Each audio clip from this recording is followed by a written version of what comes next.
Assalamualaikum, salam Malaysia Madani, salam Ramadan Karim. Apa khabar semua penonton Lensa IPT? Pastinya anda sedang menonton Lensa IPT tepat jam 9 malam hari Jumaat, dan juga hari ini kita akan bawakan kepada anda satu topik yang cukup hangat diperkatakan. Persoalannya, bagaimana untuk kita dapatkan sinergi di antara revolusi industri 4.0 dan juga masyarakat 5.0, dan bagaimana caranya untuk kita membudayakan amalan masyarakat 5.0 dan juga IR 4.0 ini. Kita bawakan kepada anda di studio 3 orang panel sebentar saja nanti. Tapi ada satu cerita yang saya ingin kongsikan kepada anda semua berkenaan dengan Majlis Penghayatan Nuzul Al-Quran di Pusat Islam ataupun Masjid Universiti Kebangsaan Malaysia UKM yang diadakan semalam. Jadi jom kita saksikan bingkisan ini.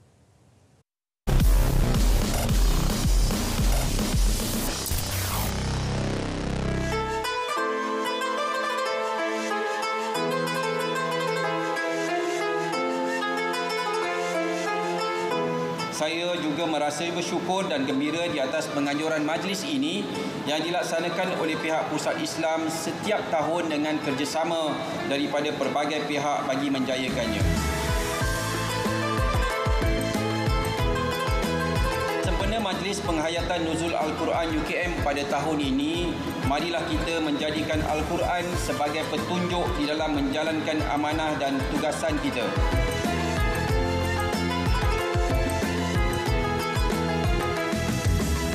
Juga dimaklumkan kebanyakan pusat tanggungjawab UKM turut memberikan sumbangan keuangan dan material khususnya bagi penajaan majlis berbuka puasa yang dihadiri hampir 1,000 hingga 1,200 pengunjung setiap hari yang terdiri daripada warga UKM dan juga komuniti setempat.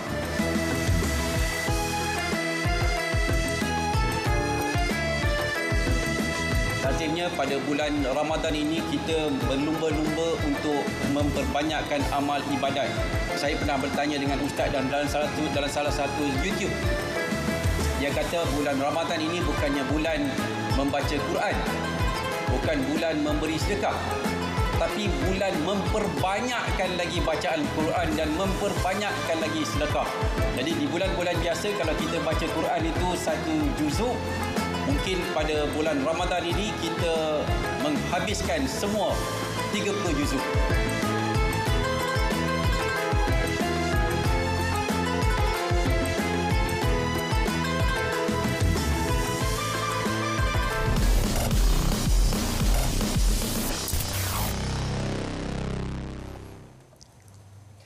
Baik, dalam Lensa IPT hari ini kita akan membicarakan topik membudaya IR 4.0 dan masyarakat 5.0. Untuk bercakap berkenaan dengan topik ini, kita bersama dengan 3 panel di studio. Bersama saya di sebelah ini yang berbahagia Profesor Emerita Tan Sri Datuk Zulkifli Abdul Razak, Rektor Universiti Islam Antarabangsa Malaysia UIAM. Di tengah sana kita bersama dengan teknologis Dr. Zulhazni Abdul Rahim, pensyarah kanan, pakar TRIS Malaysia, Malaysia Japan International Institute of Technology MJIT, Universiti Teknologi Malaysia UTM, dan juga di ujung sana kita bersama dengan Profesor Dr. Awang Asri Awang Ibrahim, Ketua Pegawai Digital Merangkap Pengarah Jabatan Teknologi Maklumat dan Komunikasi Universiti Malaysia Sabah. Assalamualaikum semuanya. Waalaikumsalam. Alhamdulillah. Menariknya hari ini kita semua pakai baju biru kan? Sama tema.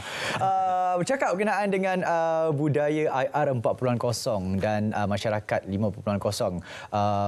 Mungkin Tan Sri, boleh kita mulakan mukadimah. Apa sebenarnya IR 4.0 dan masyarakat 5.0? Ya, terima kasih.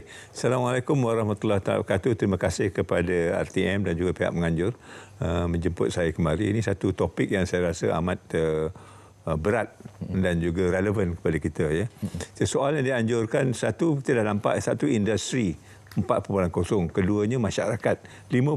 Mengapa tidak mengapa tidak industri 5.0 ataupun masyarakat 4.0? Dua terma yang berbeza menunjukkan kepada kita bahawa konteks yang kita bincang itu adalah penting. Ya.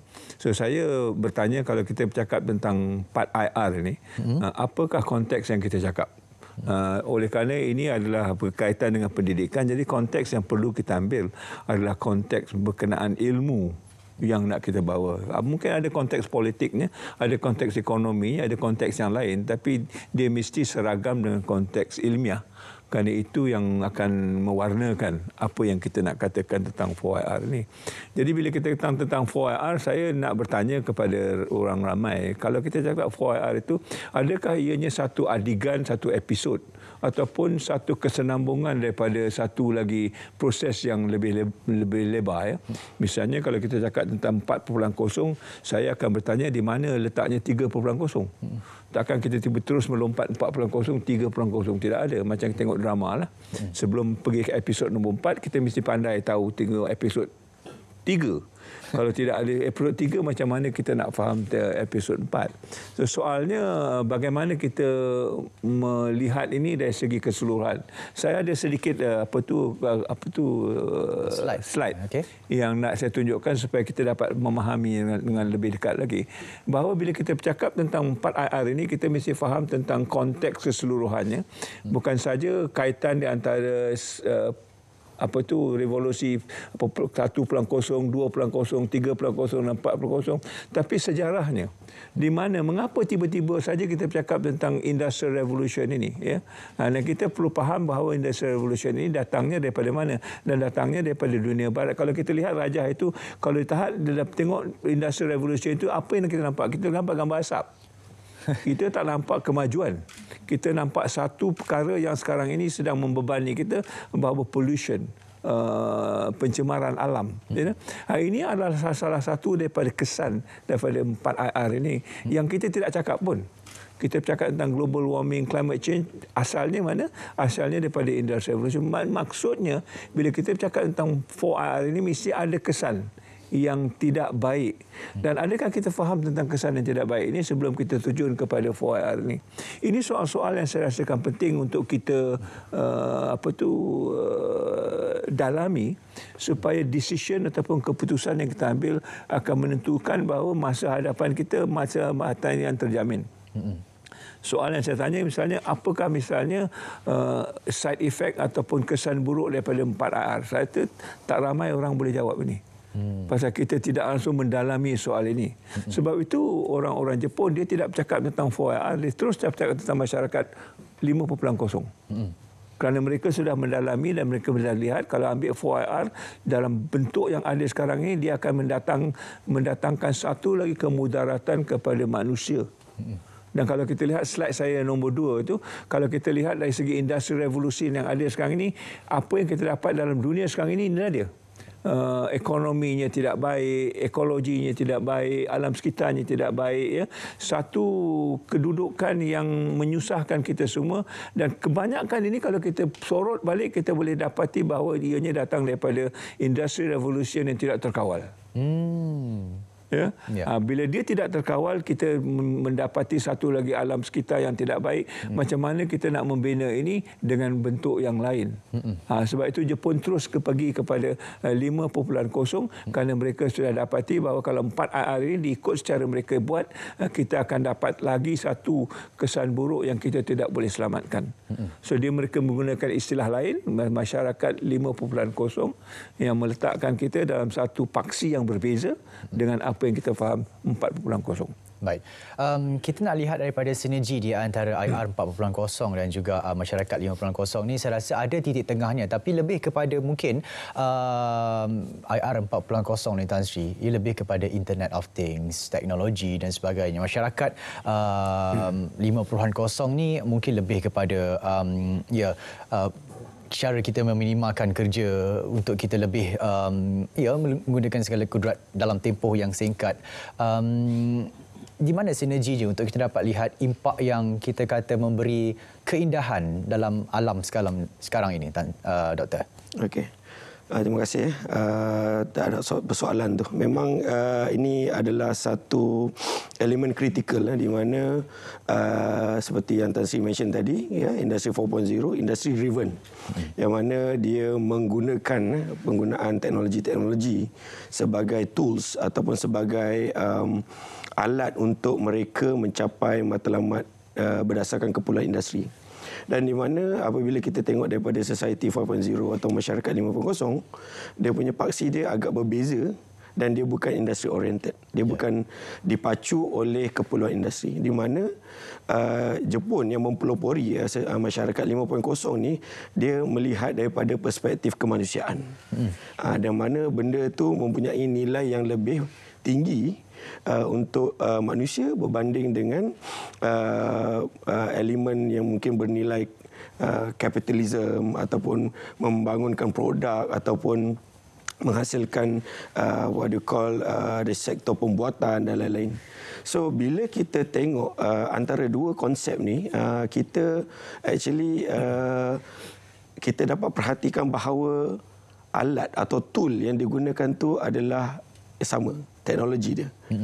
So di mana dalam industri 4.0 kita nampak ada teknologi seperti yang macam Tuan Moderator cakap tadi, Internet of Things, kita ada big data, kita ada robotics, kita ada AI dan lain-lain. Itu adalah alat untuk kita nak capai matlamat dalam sudut industry driven dalam 4.0.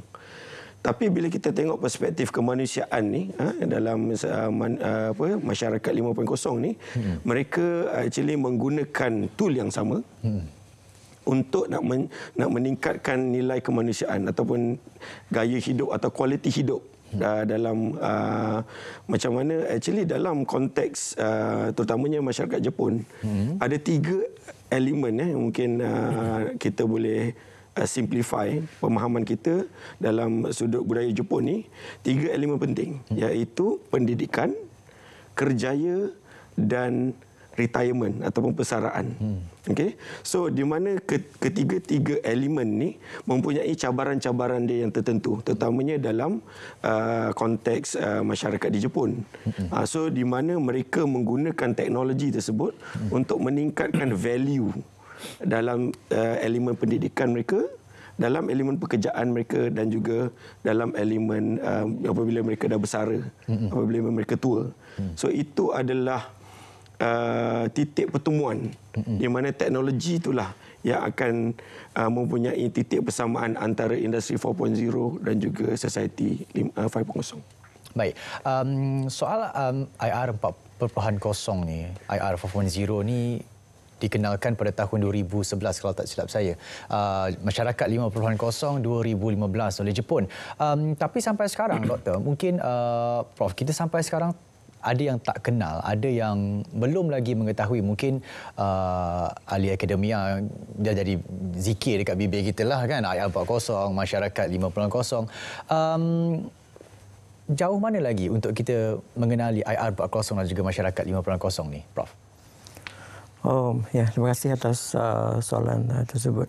So, memang kalau sebenarnya kita bercakap pendanaan 4.0 sudah agak lebih kurang 4-5 tahun yang lalu. Ya.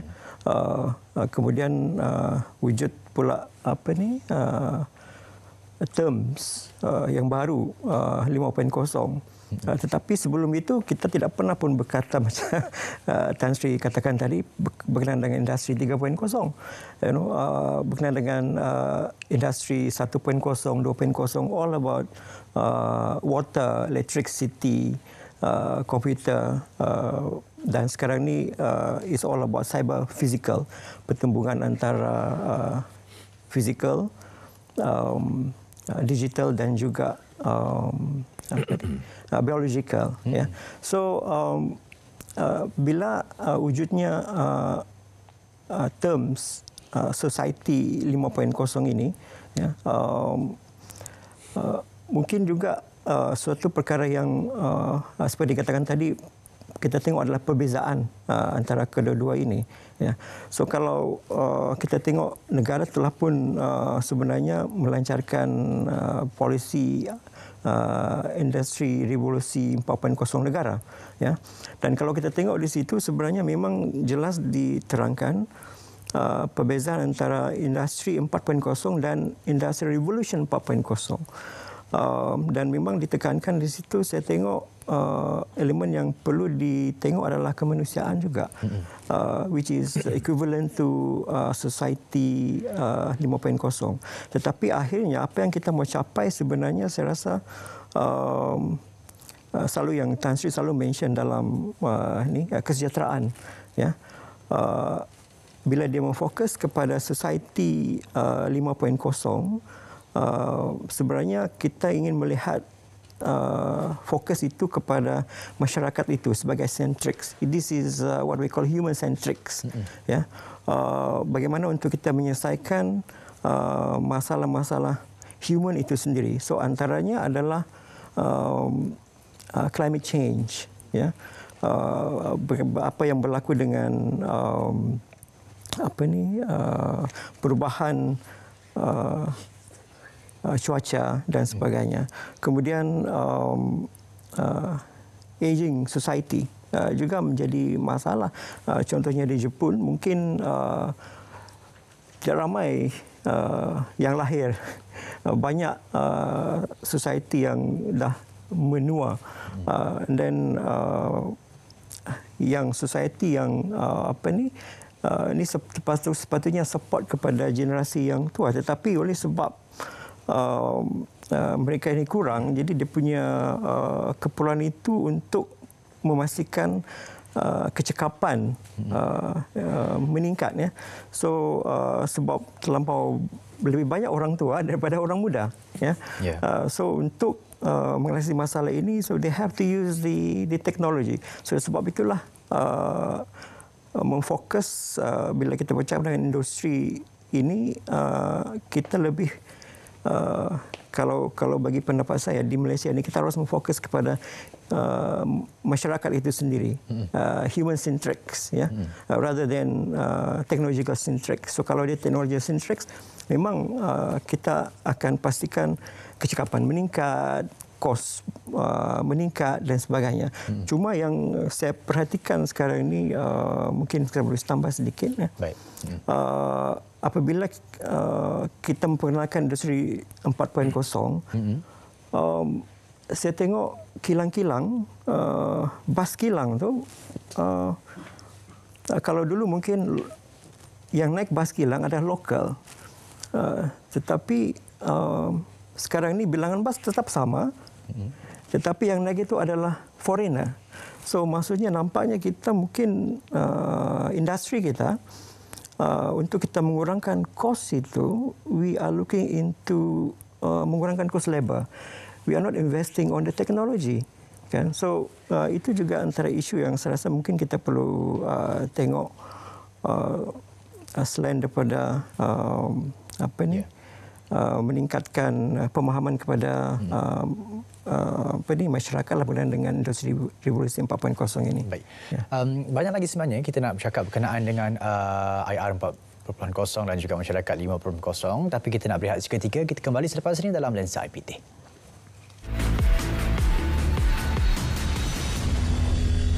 Elakkan berita palsu dan provokasi berkaitan isu kaum, agama dan institusi diraja. Tindakan tegas akan diambil kepada mereka yang didapati bersalah. Sekiranya anda melakukan hantaran yang bersifat palsu, mengancam atau jelik, anda boleh didakwa di bawah Seksyen 233 Akta Komunikasi dan Multimedia 1998, Akta 588, dan jika sabit kesalahan, anda boleh dikenakan hukuman denda sehingga RM50,000 Malaysia atau boleh dipenjara selama tempoh sehingga 1 tahun atau kedua-duanya sekali. Anda juga boleh disiasat dan dituduh di bawah undang-undang lain yang berkuat kuasa seperti Kanun Keseksaan dan Akta Hasutan 1948, Akta 15. Laporkan kes-kes berkaitan berita palsu dan 3R di saluran berikut. Tak pasti, jangan kongsi. Kekalkan keharmonian dalam masyarakat.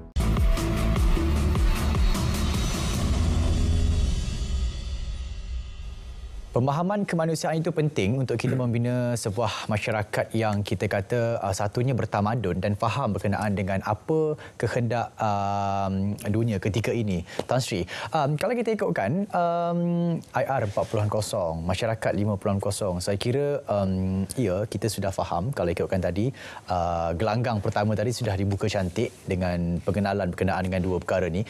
Tapi Tan Sri, berkenaan dengan 4.0, kalau kita ikutkan daripada akhbar yang Tan Sri sendiri katakan kalau kita tak tahu berkenaan dengan IR 4.0 ni kita akan gagal.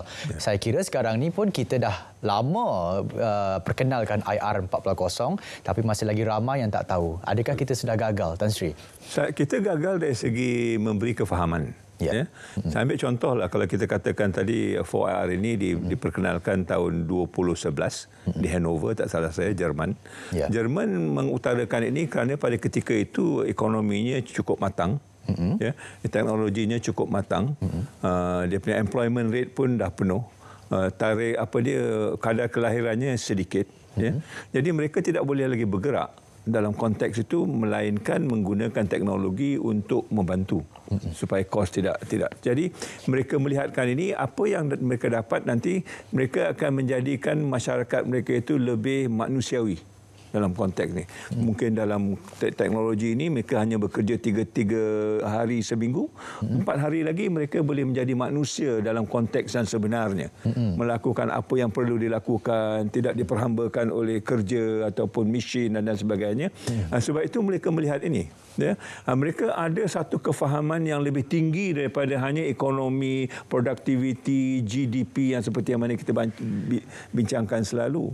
Tapi bila The World Economic Forum 2016 tak salah saya mengisytiharkan ni, kita baru celik mata dan kita melompat mengambil 4IR ni. Suddenly kita ada di question 4IR. Orang tanya education 4IR. Ya? Saya ingat masa tu Menteri Pendidikan Tinggi kata kita mesti ada kurikulum 4IR. Soal saya tanya dia, mana kurikulum 3.0 ni? Jadi kefahaman kita tentang apa yang dimaksudkan dengan 4IR ini cukup berbeza dengan apa yang orang Jerman cuba bawa. Ya. Oleh kerana kefahamannya berbeza, jadi kita punya quote-unquote pendekatan pun berbeza. Ambil kalau Jepun, kalau kita pergi Jepun tentang teknologinya, I think you know, bila dia masuk ke public transport, semua handphone ni masuk dalam beg. Tak ada orang pun menggunakan handphone ni public transport. Tapi kita masuk je public transport, kita punya handphone pun keluar. Bukan masuk public, masuk lift. Masuk lift je keluar telefon. Itu dia. Jadi dia punya etiket, dia punya peradaban, dia punya kefahamannya cukup berbeza, budayanya cukup berbeza. Jadi kalau ditanyanya macam mana kita nak membudayakan, budaya mana yang kita nak? Adakah budaya yang sesuai dengan kefahaman kemanusiaan teknologi itu, ataupun yang seperti mana yang kita dapat sekarang ni yang menjadi masalah pada kita dari segi social medianya and so on and so forth. Soal yang perlu kita selesaikan sekarang ni, ke mana kita nak bawa? Ada 4IR ni. Kalau kita nak bawa kepada kemanusiaannya, apa yang perlu kita lakukan? Ya, saya nak tunjukkan slide saya satu lagi ini kerana ini ada satu hal yang penting. Yang dikatakan titik pertemuan tadi itu dalam kefahaman saya adalah titik pertemuan di antara teknologi dengan manusia. Ya. Ini kita panggil dalam istilahnya the technological singularity, di mana apabila manusia berkembang dalam kefahaman intelektualnya, ya, teknologi juga berkembang dan akan ada satu titik yang itu dipanggil the singularity. Ini titik ini ada di antara perlumbaan di antara manusia dengan teknologi. Yang kita bercakap tentang AI kali ini adalah itu yang warna hijau itu adalah AI. Maknanya kepesatan AI melampaui kepesatan manusia yang warna ungu itu. Ya. Maksudnya AI ini akan menang perlawanan di antara manusia dengan teknologi, ataupun dalam erti kata yang agak kasar, kita ini akan dijadikan mesin. Hidup kita seolah-olah macam mesin, dan sudah ada pun kata-kata seperti transhuman. Transhuman ini adalah satu lagi makhluk yang akan tercipta dalam perlumbaan ini, yang manusia ini akan diteknologikan. Dia kata digital humans ataupun human 2.0 atau transhumans. Ini satu spesies yang kita pun tidak dapat jangka apa jenis manusia. Tapi kalau kita baca wacana transhuman dalam perbualan mereka di internet, dia kata we are even more powerful than God. Jadi ia menyentuh soal-soal nilai. Jadi maknanya kesudahannya bila kita cakap 4IR, kalau kita tidak embed nilai dalam itu, 4IR kita akan jadi kucak kacir. manusia itu tidak akan lagi jadi manusia, peradabannya tidak ada, nilainya tidak ada, kesopanannya tidak ada. Apa yang dikatakan madani hari ini akan selesai oleh 4R saja. Jadi bagaimana kita nak memanusiakan teknologi atau to humanize teknologi adalah urusan yang kita tidak bincang. Orang Jepun dah bincang kerana dia tahu kesudahannya, kalau tidak mereka juga akan mempunyai masalah yang sama. Ini soal yang penting kalau kita nak kata membudayakan tadi, di mana kita bawa masuk nilai-nilai budaya yang penting dalam teknologi itu supaya kemanusiaan itu tetap menjadi manusia dalam peradaban yang seterusnya. Ya, saya terbaca satu buku Leonardo to the Internet. 500 tahun perubahan teknologi itu dicipta bergantung kepada keperluan society itu sendiri, masyarakat itu sendiri. Tapi kini lebih kepada keperluan internet kepada manusia. Kefahaman berkenaan dengan IR 4.0, saya rasa untuk kita menjadikan masyarakat 5.0 di Malaysia, berapa lama lagi, Doktor? Ambil masa tu. Wah, soalan yang sangat berat. Mungkin 5 tahun, 10 tahun atau mungkin 20 tahun? Dia semestinya kita tidak nafikanlah bahawa berlaku perubahan. Cuma perubahan tu cepat atau lambat tu terpulang kepada bagaimana kita sendiri sebagai pengguna mengadaptasi teknologi tersebut. Semua orang dah ada smartphone sekarang. Tak ada orang pun yang kita jumpa tak ada smartphone. So basically smartphone ni dah ada banyak elemen-elemen industri 4.0 yang kita tahu. Dia dah ada IoT, dia dah ada aplikasi-aplikasi yang berbentuk AI, dan banyak juga dia sebagai alat untuk meningkatkan produktiviti kita lah dalam seharian hidupnya. So sekiranya kita akan meletakkan kebergantungan tu tinggi kepada teknologi ni, semestinya transition ni akan jadi cepat. Bangun pagi tengok handphone. Nak makan handphone makan dulu. So even ke mana-mana kita pergi pun kita sentiasa memberi data kepada phone ni nak tahu lokasi kita. Kemudian kita ada juga software macam apps. Kebanyakan apps ni pun ada dia punya fungsi dia. Yang mana kita mungkin sedar tak sedar apabila apps tu kita guna pakai, semestinya seperti social media, Facebook and so on so forth.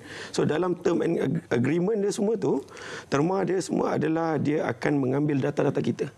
Setiap patah perkataan yang kita letak dalam post tu menjadi data atau menjadi satu yang boleh digunakan untuk contoh dia advertisement. Di mana segala gambar-gambar yang kita deposit dalam kita punya akaun tu dia akan digunakan.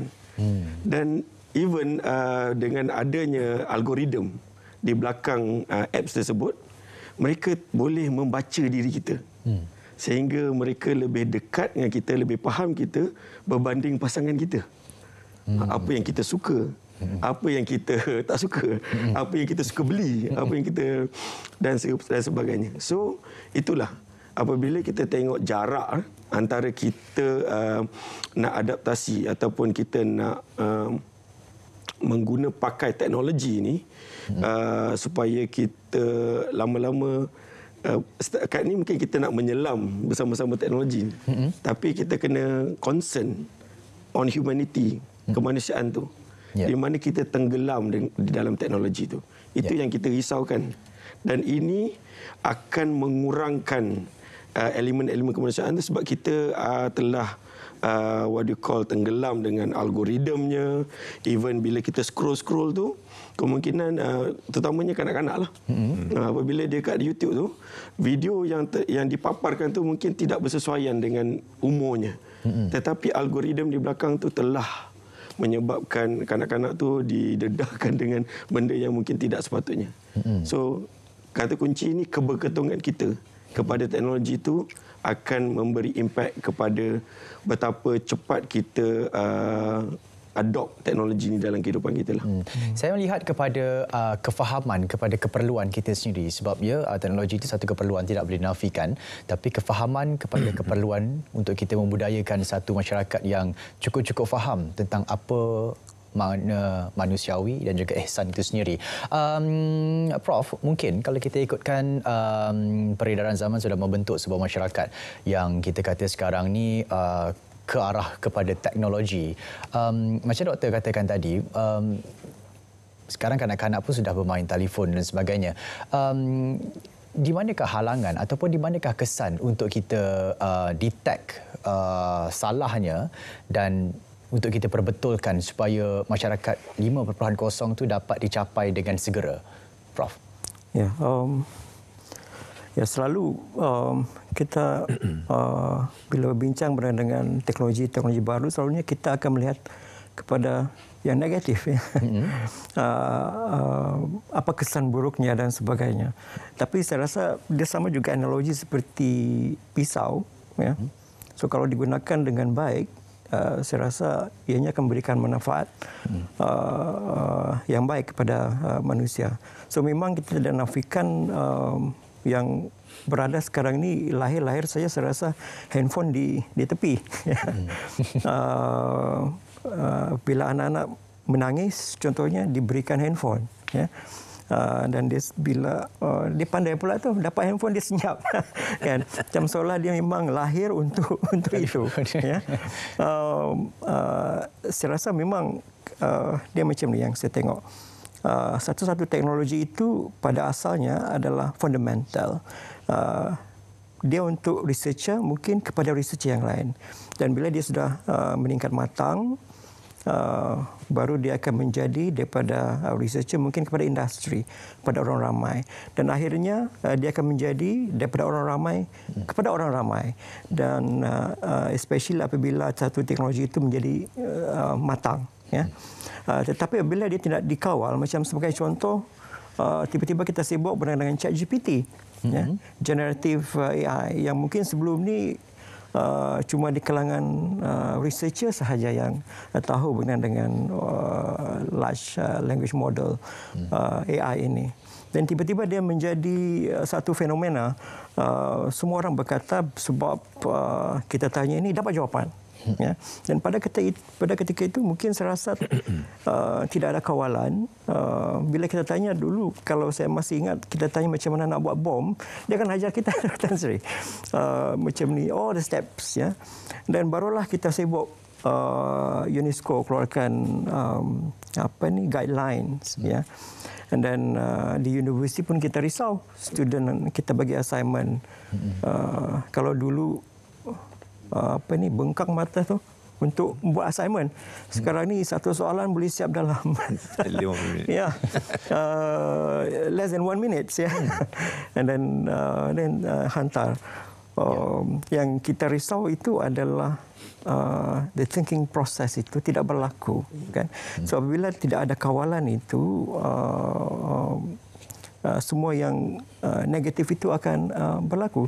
So kalau contoh, saya rasa selepas UNESCO dan MQA, dia mengeluarkan advisory notes, ya.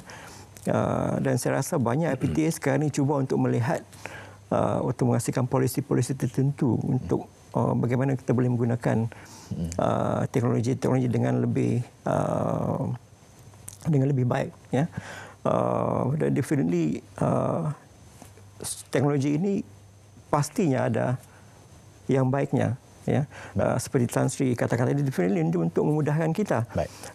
Kalau dulu mungkin dia siap mengambil masa yang lama, dan sekarang dia mengambil masa yang kurang. So mungkin kita tidak perlu bekerja 5 hari seminggu, sebab output yang dihasilkan sama dalam tempoh yang lebih pendek dan lebih efisien, kan? So cuma itulah perlu ada kawalan. Saya rasa yang penting di sini adalah polisi-polisi yang bersesuaian, ya. We should come out with the policy untuk memastikan penggunaannya ini dapat dikawal, dan juga perspektif itu haruslah perspektif manusia itu sendiri. So sebab itulah saya lebih sebenarnya suka bila terms itu menjadi society 5.0 sebab berpaksikan kepada manusia itu sendiri. Kan? Baik. Tan Sri memang lantang bersuara berkenaan dengan teknologi. Jadi kita nak tahu lebih lanjut lagi apa kelantangan itu membawa kepada satu pembaharuan. Tapi kita akan berehat seketika, Tan Sri, kembali selepas ini dalam Lensa IPT.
Bersua kembali dalam Lensa IPT. Kalau ikutkan tadi, Prof. Awang Asri ada sebut berkenaan dengan kematangan dalam penggunaan teknologi. Tan Sri, kalau kita ikutkan Tan Sri daripada awal berkenaan dengan IR 4.0 ni, sudah lantang bercakap berkenaan dengan teknologi, polisi dan sebagainya. Apa yang sebenarnya Tan Sri lihat berkenaan dengan IR 4.0 ini sendiri membawa kepada satu impak positif dalam masyarakat kita dan juga memberikan satu Malaysia boleh menerima dengan hati yang terbuka. Saya melihat perspektif negatifnya kerana kebanyakan negatif ini yang akan mencorakkan masa depan kita. Kalau positif tidak mengapa. Ya. Yang negatif ini yang akan mencorakkan. Misalnya lah kalau kita ambil 4.0 ini dan kita tidak faham maknanya, jadi kita semua sedondong masuk menggunakan teknologi ini, sedangkan perkataan-perkataan seperti digital native ini tidak kita beri, kita mendalami. Saya bukan digital native, saya spiritual native. Fitrah kita, saya adalah fitrah saya kerohanian, bukan teknologi. Tapi ini sudah dialih. Anak-anak kita faham sekarang ni mereka ni digital native. The spiritual dimension, kerohanian mereka itu tidak menjadi satu perkara yang besar bagi mereka. Jadi mereka mengutamakan teknologi digital dan bukan salah mereka. Kerana kita mengasuh mereka ke arah itu. Macam dikatakan tadi, masalah aja bagi dia teknologi. Dan teknologi, kontennya itu menjadi masalah. Algoritmnya masalah. Perdebatan yang kita ada sekarang ni, algoritma yang kita ambil adalah algoritma yang mungkin tidak sesuai dengan budaya kita. Now ada istilah mengatakan white algorithm, maknanya algoritma yang ditulis orang bangsa asing, khususnya orang-orang barat.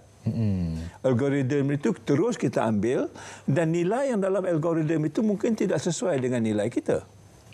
Jadi ini sudah menjadi satu bentuk penjajahan yang baru yang tidak memerlukan penjajah itu di depan kita. Dulu kita perlu mak saleh depan kita boleh dijajah. Sekarang ni mereka hantar algoritma saja dan kita gunakan algoritma itu seolah-olah ianya sesuai dengan kita, budaya kita, agama kita, nilai kita. Dia menjadikan kita itu manusia yang cukup berbeza, malah manusia yang mungkin lebih pro kepada mereka daripada kita. Ini sudah berlaku banyak kali. Dalam kesihatan kita lihat ini kadang-kadang perubatan yang diberi kepada orang kulit putih dengan orang kulit hitam berbeza kerana algoritma yang digunakan itu adalah algoritma yang tidak sesuai untuk orang kulit hitam. Jadi di mana kita sebagai orang Malaysia, orang Asia, orang Islam, algoritma yang sesuai untuk kita? Ataukah kita menyerahkan algoritma ini 100% kepada mereka? ChatGPT pun begitu juga. Maklumat-maklumat yang dimasukkan dalam ChatGPT itu akan menjadi rumusan kepada mereka. Adakah maklumat-maklumat itu sesuai dengan kita? Ya, dari segi nilainya. Kalau tidak sesuai, apa yang perlu kita lakukan? Jadi maksudnya bagi saya lantang kerana kita perlu mula dengan pendidikan. Kementerian Pendidikan Tinggi khususnya, pendidikan Malaysia mesti faham ini. Apa nilai yang kita taruh?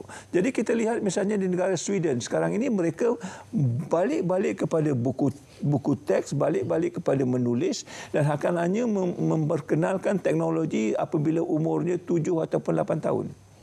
Dia nak menjadikan manusia itu manusia dulu, memahami nilai kemanusiaan itu sebelum mereka beransur ke teknologi. Dan kalau kita lihat juga buku yang ditulis oleh Bill Gates, anaknya mendapat teknologi berusia 7 ataupun 10 tahun. Oh, lambat. Dia tidak digital native macam bapaknya. Mengapa mereka boleh berfikir sedemikian, kita tidak dapat berfikir demikian? Kita mesti teknologi, lahir-lahir je mesti teknologi. Ya. Sekarang ini orang sudah mula mengajar balik cursive writing. Dia kata cursive writing makes you more human than what you were. So ini perubahan-perubahan besar yang kita tidak langsung memikirkan kerana kita merasakan tidak ada teknologi, kita tidak moden, kita tidak terhadapan, kita mesti juga teknologi. Mungkin betul, tapi mesti ada tempat dan masanya. Mesti ada nilainya. Saya balik-balik kepada soal yang kita katakan bagaimana kita dapat menjadi manusia seperti mana yang dikatakan dalam falsafah pendidikan kebangsaan. Ya. Kalau kita balik-balik dalam falsafah pendidikan itu, ada perkataan kesejahteraan diri. Bagaimana kita mensejahterakan diri kita? Ini satu proses pendidikan. Ini satu proses pembelajaran. Tapi dalam pendidikan kita ini tidak ada langsung. Ya, sekarang kita ada masalah mental health, kesihatan mental. Ini semua menunjukkan bahawa kita tidak lagi mengikut aliran pendidikan seperti mana yang kita perlukan. Dan ini adalah perkara-perkara yang perlu difikirkan semula. Indonesia awal-awal mengambil masyarakat 5.0. Indonesia tidak bercakap tentang 4.0. Mengapa Indonesia boleh buat? Mengapa Malaysia tidak boleh buat? Kerana Malaysia ini terlampau sangat agaknya kemaruk kemodenan ini ikut orang lain. Ya. Ada je orang buat, kita nak buat. Ada je orang nak buat, tetapi orang pergi ke kiri, kita pergi ke kanan. Kita tidak memaham haluan tujuan dan bagaimana kita nak mempraktikkannya supaya keuntungan itu dapat kepada kita dan rakyat kita. Saya melihat Tan Sri seolah-olah menolak IR 4.0. Saya tidak menolak, saya mengatakan ada keseimbangan. Mungkin saya boleh tunjuk my last slide ni. Ya. Okey. My last slide bagaimana kita gabungkan balik. Bagaimana kita pergi daripada 4IR into Society 5.0. Ya. Kalau kita lihat Society 5.0 itu yang dikendakkannya. Sustainability, environmental harmony, problem solving, value creation, diversity, decentralization. Ini tidak dapat diberi oleh 4IR. Sudah dibuat satu waktu itu yang menjahanamkan environment dan sebagainya datang dari 4IR. Ya. Kerana emphasisnya terlampau tentang ekonomi, kita telah mendapat tidak ada keseimbangan dari segi kesaksamaan. So yang kelima-lima ini dalam 4IR tidak ada. Bagaimana kita nak bawa balik adalah kerja yang perlu kita lakukan kalau kita betul-betul hendak kepada masyarakat 5.0. Kalau tidak, kita akan tergendala dengan hanya 4.0 ini tanpa kita melihat apa yang kita perlukan untuk masa hadapan bagi memanusiawikan masyarakat kita seterusnya. Ya, Dr. Zul, mungkin secara ringkas, kita sekarang ini perlu menerima dan juga macam mana pun kita kena hidup dengan apa yang ditawarkan, diberikan. IR 4.0, Society 5.0, saya kira macam Tan Sri katakan tadi, kalau kita implement sekarang mungkin ada kerosakan kepada alam sekitar dan lain-lain. Kelompongan itu sendiri, adakah dilihat sebagai satu yang tanggungjawab yang perlu diambil oleh universiti ataupun universiti sendiri sudah gagal untuk mengelola satu perkara yang baru? Dr. Zul. Okey, so itu satu lagi soalan berat untuk kita nak kupas. Okey, semestinya antara industri 4.0 dan masyarakat 5.0 mempunyai teras yang berbeza. Ya. Okey, seperti yang kita bincangkan tadi. Dan di sinilah peranan universiti untuk nak memberikan keutamaan. Apa yang penting sebenarnya bagi universiti untuk nak menghasilkan bakat ataupun manusia yang actually memberi kesan atau memberi impact yang positif kepada terutamanya kat Malaysia. Baik. So dekat situlah di mana selain mungkin secara umum dia dekat universiti kita ada program. Kita ada kursus dan setiap tu ada dia punya kriteria atau ada bidang keutamaannya yang kita letakkan dalam setiap program kita. Apa yang kita nak capai daripada pelajar kita, apa yang kita nak keluarkan, apa yang kita nak didik supaya ia actually memberi impact besar kepada negara and so on so forth. So di situlah di mana kita tidak boleh leka dan juga terlepas pandang melihat teras yang menyumbang kepada kesejahteraan manusia. Itu adalah satu elemen yang amat penting. Bukan semata-mata kita nak fokuskan kepada industri driven seperti yang ada dalam konsep industri 4.0. Sebab itu bukan segala-galanya. Yang paling utama adalah teras yang tadi Tan Sri tunjuk tadi, environment. Kita duduk dekat dunia ni dan kita tidak perlu merosakkan dunia ni semata-mata untuk mencapai matlamat dari sudut economy and so on so forth. Semestinya dari sudut universiti ni ataupun sektor pendidikan ni perlu ada balance. Perlu ada keseimbangan lah, di mana ya betul teknologi penting, tapi ia adalah satu alat untuk nak mencapai teras yang lebih utama, iaitu kesejahteraan, di mana bukan setakat kesejahteraan manusia, kesejahteraan alam ataupun semestinya above konsep yang tinggi yang I think ada dekat dalam slide Tan Sri tadi is SDG. Sustainable Development Goal. Yang itu adalah salah satu sasaran untuk kelestarian manusia tu yang perlu juga kita ambil perhatian. So bila kita dapat sasaran yang jelas, yang ini adalah satu sasaran yang memberi kesan yang positif kepada semua pihak, maka program pendidikan kita perlulah mengambil kira elemen-elemen ni dan menggunakan teknologi dan juga memberi impak yang lebih berkesan dalam mencapai matlamat yang ada dekat dalam SDG tersebut. Baik, kesan kepada negara, mungkin kesan kepada ekonomi dan sebagainya. Soal itu kita akan bincangkan sebentar nanti, tapi kita nak berehat seketika. Kita kembali selepas ini dalam Lensa IPT.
Apa hal kita ni? Kejabaan biasa turun. Syuk. Buatnya nanti dia record video kau marah-marah, lepas tu dia viral kan. Lepas tu nanti orang kata kau ni macam something jalanan. Macam mana? Tak boleh, Baan. Orang macam ni kalau kita biarkan, menyusahkan orang lain ni. Syuk, cuba kau bayangkan kalau kau kena tangkap nanti. Apa jadi dengan anak bini kau? Ada kau fikir?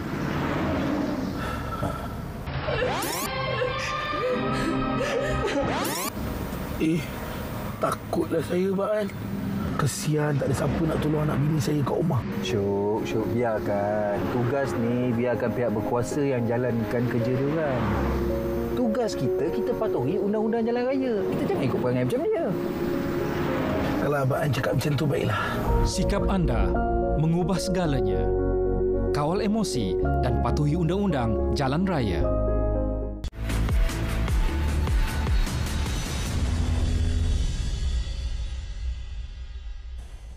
Membudayakan IR 4.0 dan masyarakat 5.0. Kalau kita ikut, masih ada lagi, kita tak boleh cakap blind spot. Sebab blind spot itu dua sisi. Ini dah pelbagai sisi, kelompongan dan sebagainya yang perlu kita perhalusi bersama. Dan mungkin kesan daripada itu sendiri ataupun kita punya inisiatif sendiri untuk menggerakkan IR 4.0 dan juga masyarakat 5.0. Prof, mungkin caranya bagaimana untuk kita lebih mendalami dan juga mungkin kita kedepankan dulu masyarakat 5.0 baru kita kedepankan IR 4.0. Prof. Ya, untuk ini dari segi apa yang saya faham, ya. When we're talking about industri 4.0 itu memang ianya adalah untuk industri. Dan mungkin pada ketika itu teknologi yang digunakan adalah agak mahal. Untuk industri saja yang mampu untuk menggunakan. Ya. Dan apabila teknologi itu berkembang dan menjadi available kepada semua orang, ianya menjadi murah dan sebagainya, dan barulah dia akan sampai untuk kegunaan masyarakat. Ya. So, jadi apabila dia sudah sampai ke tahap itu, saya rasa baru wujud society 5.0 ini. Sebab teknologi-teknologi yang dahulunya available only for the industry, tetapi sekarang ni dia telah menjadi murah mungkin dan available kepada semua orang, dan barulah wujud society 5.0. Jadi pada pandangan saya sebenarnya tidak ada masalah untuk industri 4.0. Yeah.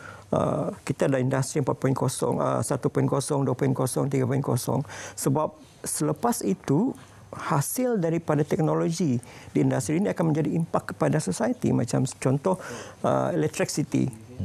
Bila dia sudah sampai ke masyarakat dan lampu di rumah-rumah pun menyala. Kan? Komputer. Sebelum ini sebuah komputer sangat besar. Sebesar peti sejuk, Tan Sri. Sebuah komputer. Tetapi sekarang ini kita punya smartwatch 2 kali ganda lebih powerful banding dengan superkomputer pada tahun 80-an. Yeah. So maksudnya teknologi dulu yang mungkin tidak sampai kepada masyarakat, sekarang sudah sampai ke masyarakat. So itu yang akan membentuk society 5.0 apabila teknologi sudah available kepada society. So cuma isunya adalah bagaimana ini harus digunakan, ya. So bagi saya tidak timbul yang mana satu dulu IR 4.0 ataupun society 5.0 apabila sampai masanya, bila satu teknologi itu matang. Kalau macam contoh, saya rasa saya masih ingat bila kita bercakap dengan 3D printer contohnya 2010 harga satu 3D printer tu mungkin dalam 30-50 ribu. Ya. Ini salah satu teknologi IR 4.0, 3D printer. Baik. Tapi sekarang, kita tengok di online, 300-400 kita sudah boleh dapat beli. Yeah. So, maksudnya teknologi itu sampai ke masyarakat dan kita boleh gunakan. Ya. So, sama ada mana satu yang lebih dulu, bagi saya adalah memang industri akan adapt the teknologi, kemudian barulah kepada masyarakat. So sekarang ini bagaimana untuk kita memastikan teknologi yang sampai ke masyarakat itu digunakan dengan lebih baik, dengan mungkin with the right policy dan sebagainya lah. Ya. Baik, bagi UIA, pendekatan yang kita ambil sekarang ini, pelajar-pelajar kita walaupun mereka bekerja dengan industri, semua pelajar-pelajar di UIA kalau masuk perlu bekerja dengan masyarakat. Setiap pelajar mesti ada program dengan masyarakat. Kalau 3,000, 3,000 lah.